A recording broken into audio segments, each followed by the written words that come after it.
माझे नाव श्रिया जाधव. मी nationalist detective force द्वारा आयोजित राष्ट्रीय स्तर वक्तृत्व स्पर्धेमध्ये भाग घेत आहे. माझा स्पर्धक क्रमांक आहे NDF.C17. माझ्या भाषणाचा विषय आहे आधुनिक युगातील महिला. स्त्री म्हणजे काय असते? स्त्री म्हणजे काय असते? स्त्री सुद्धा एक मनुष्य असते. तिला सुद्धा तिचे आयुष्य असते. स्त्री सुद्धा एक मनुष्यच असते. तिला सुद्धा तिचे आयुष्य असते. चौथायली तर नागिन असते आणि डरकाळी फोडली तर वाघीण असते. कडाडली तर वीज असते आणि स्त्री म्हणजे एक शक्ती असते. स्त्री म्हणजे एक शक्ती असते. जर आई नसती तर संस्कार नसते. जर स्त्री नसती तर समाज नसता. आणि जर महिलांना संधी मिळाली नसती तर आजचा प्रगत भारतही दिसला नसता. आजचा प्रगत भारतही दिसला नसता. म्हणूनच आज मी ज्या विषयावर बोलणार आहे तो विषय म्हणजे आधुनिक युगातील महिला. मित्रांनो, आज आपण 21व्या शतकात जगत आहोत.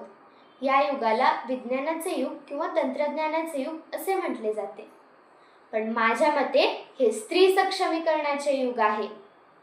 पूर्वी स्त्रियांचे आयुष्य फक्त घराच्या 4 भिंतींपुरतेच मर्यादित होते.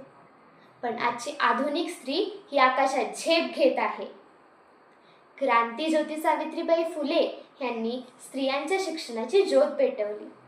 त्यांच्यामुळे आज प्रत्येक महिलांना त्यांचे हक्क मिळाले व कर्तव्य समजली. आज ती केवळ शिकत नाही तर शिकवत आहे. ती केवळ शिकत नाही तर शिकवत आहे.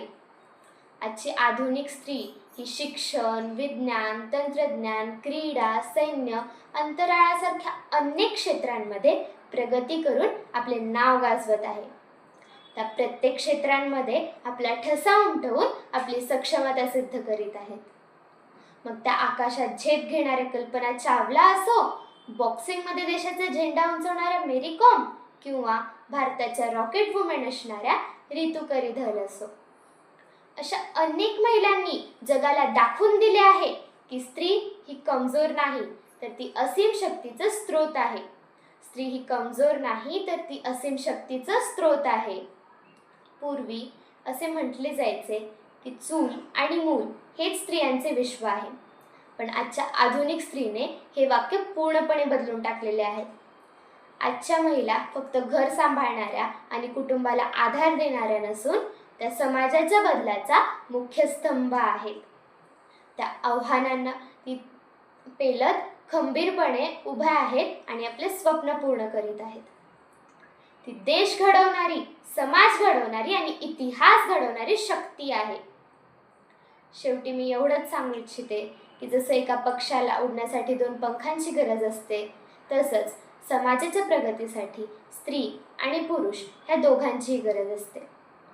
महिलांना फक्त सवलती नकोत तर त्यांना समान संधी, हक्क व सन्मान मिळायला हवा.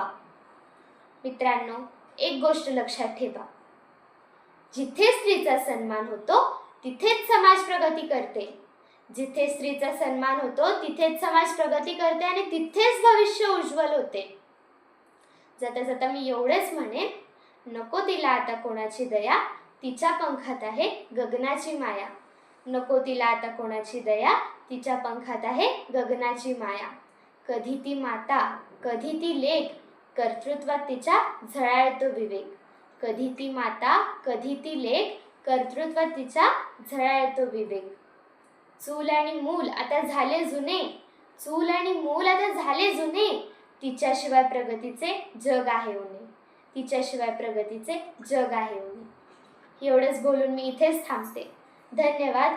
जय हिंद, जय महाराष्ट्र.